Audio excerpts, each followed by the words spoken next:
Hi everyone, I'm Catherine, the artist behind Bigelow Fine Arts. Last week I worked on the wax at the top of the candles.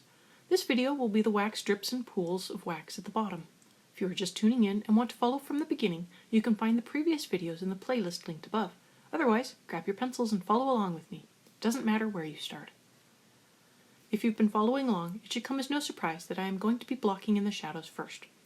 I'll start with the burnt sienna. This section is closer to real time to make it easier to see what I'm doing and to make it easier to follow along. After this section, I speed up the remainder of the wax mounds as they are all worked up almost exactly the same. For the initial layer, I'm placing the shadows in the area already blocked off by the artist and all along the bottom of the wax mounds. I always begin with a light layer since I know I can always add more layers to darken the color. And even though I can remove color, it is harder to do so if I press too hard initially. I'm also working up the shadows of the drips along the side of the building, anything that I didn't get while coloring the wax at the top.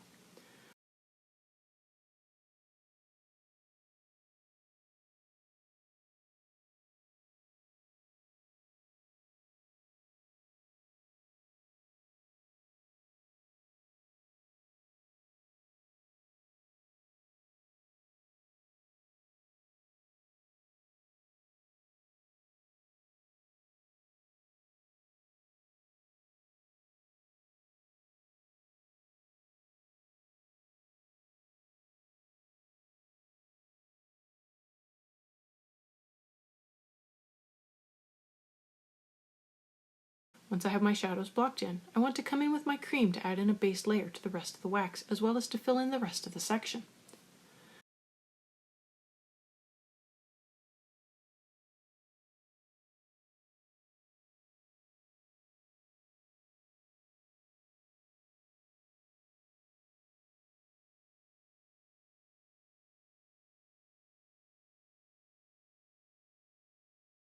I used the warm gray 6 to add a layer to the shadows to darken them up just a touch.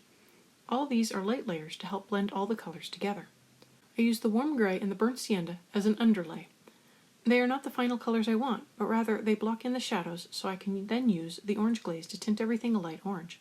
Not only does it warm things up, but I'm assuming the flames are adding an orange tint to everything in the picture. I'm going to come back in with each of my colors and add in further layers.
Right here I'm coming in with my magenta to darken up the shadows more.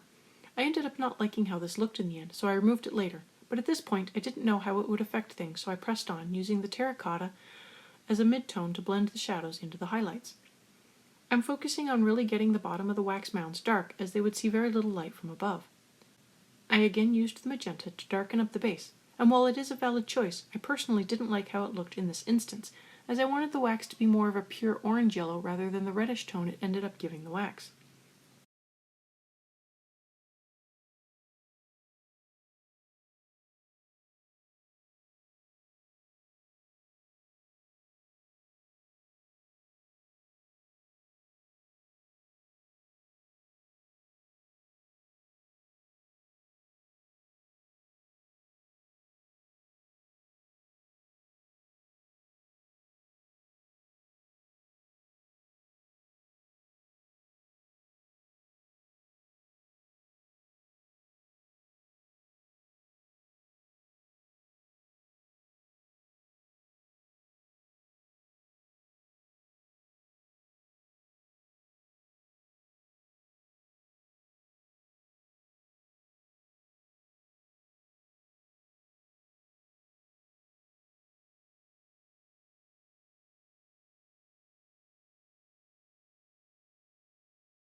From here I began working up the next section, blocking in the shadows with the burnt sienna. I did end up using the buff titanium to block out the highest part of the wax mounds, just like I did when working the wax at the top of the candles. After protecting what I thought would be the brightest spots with the buff titanium, I then came in with the cream to add in the base layer over everything. After that, I worked up the wax in the same way, darkening up my shadows and bringing in the terracotta to feather the shadow into the highlights. As I work up each wax mound, I also worked up any drips in the area, ensuring I matched the drips to the wax mounds below. I purposely kept the wax lighter than the building to help them stand out from each other.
At this point, I realized that I really didn't like how the magenta was looking on the first parts and ended up going back in with an eraser and removing the magenta sections. I reworked the areas I had erased to bring them back to match the later sections. Basically, I worked it up with a little more burnt sienna and warm gray 6 to darken the shadows without the magenta and felt like the end result turned out much better.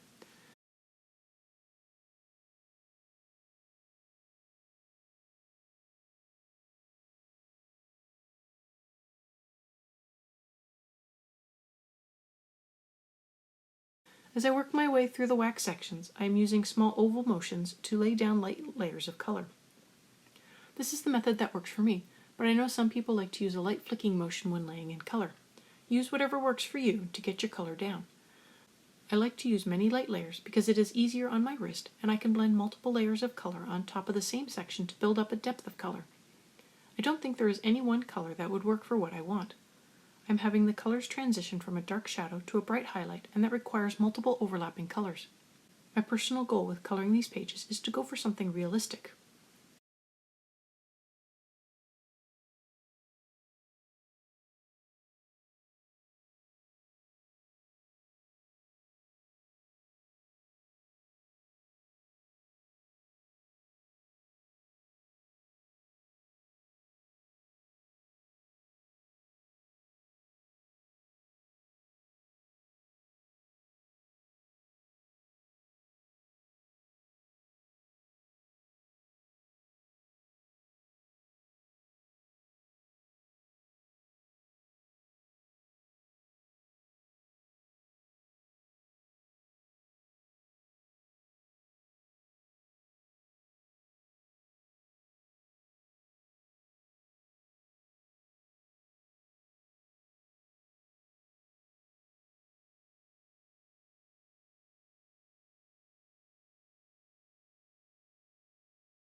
For the next part, I'll be working on the background. I'm not sure if I'll be including the rest of the page in that video or leaving it for another. Already they are getting quite long, even with speeding them up. Let me know how your coloring is going and if these videos are too long or not long enough. If you've been following along, let me know. I'd love to hear about your progress. If you have any questions or page requests, please leave them below or on the Patreon post linking this video. I put in a list of chapter breaks in the show notes as well as a list of equipment I have or will be using.